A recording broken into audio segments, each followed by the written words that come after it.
Halo bos, selamat petang, selamat petang. Saya Awang Pang. Hari ini kita company pun ada dapat yang kereta ni.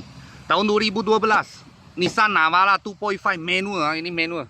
Okey, boleh nampak dulu punya owner dia sudah pasang cover fiber lah, tapi sudah scrap lah, sudah scrap. Harga jual 18,800. Manual punya 18,800. Okey, lepas tu dalam banyak ringan lah, memang ringan. Dalam ini kereta ada turbo diesel punya. Dia punya groom punya pipe, intake. Okey, dia sudah modify lah. Ini kereta dia sudah modify. Sober pun sudah modify ya. Sober pun sudah modify. Hai. Nampak belakang pun modify sudah. Tapi dia ada pasang inilah. Dalam macam ni. Manual punya, kereta manual punya.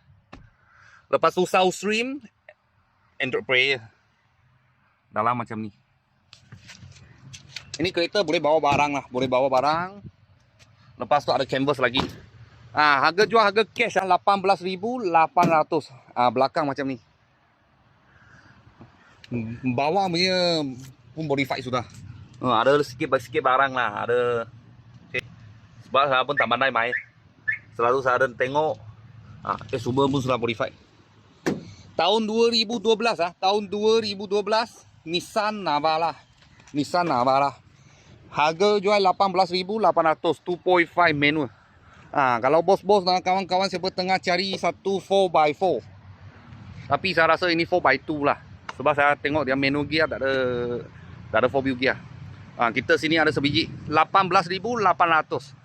Kalau ada apa murah-murah kereta saya akan video lagi. Thank you bos, thank you.